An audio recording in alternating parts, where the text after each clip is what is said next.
महादेव, जिन्हें भगवान शिव भी कहा जाता है, हिंदू धर्म के प्रमुख देवताओं में से एक हैं। वे त्रिमूर्ति ब्रह्मा, विष्णु और महेश में महेश या शिव के रूप में जाने जाते हैं। त्रिमूर्ति में जहां ब्रह्मा सृष्टि के रचयिता, विष्णु पालनकर्ता माने जाते हैं, वहीं शिव संहार और पुनर्सृजन के देवता हैं।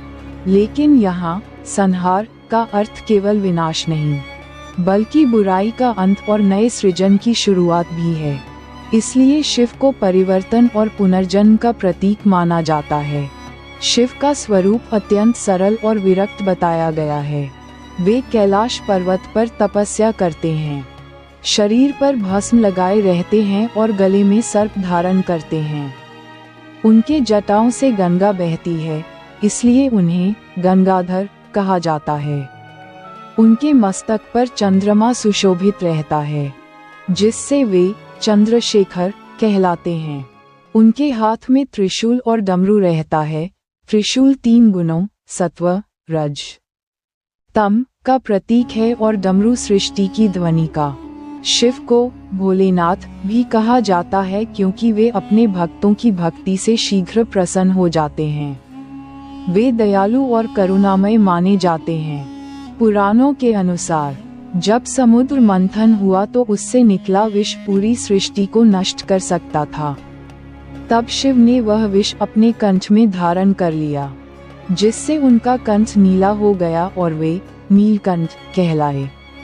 ये कथा उनके त्याग और करुणा को दर्शाती है। शिव का विवाह माता पार्वती से हुआ, जो शक्ति का रूप हैं।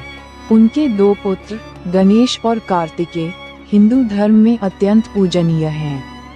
शिव और शक्ति का मिलन ये दर्शाता है कि ऊर्जा और चेतना का संतुलन ही सृष्टि का आधार है। शिव को योग का आदिगुरु भी माना जाता है। वे आदियोगी के रूप में योग और ध्यान के प्रवर्तक माने जाते हैं। शिव तांडव नृत्य करते हैं, जो सृष्टि के निर्माण और विनाश के चक्र का प्रतीक है। उनका ये रूप नटराज कहलाता है, जो ब्रह्मांडीय ऊर्जा और लय का प्रतीक है। हिंदू धर्म में महाशिवरात्रि का पर्व शिव की आराधना के लिए विशेष माना जाता है।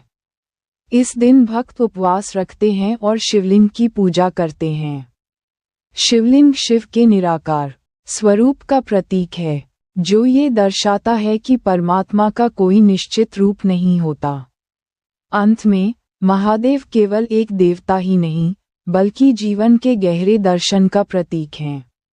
वे सादगी, त्याग, शक्ति, ध्यान और परिवर्तन के देवता हैं। उनके जीवन और कथाएं ये सिखाती हैं कि विनाश के बाद भी सृजन संभव है और अंधकार के बाद प्रकाश अवश्य आता है। इसलिए शिव को महादेव अर्थात देवों के देव कहा जाता है।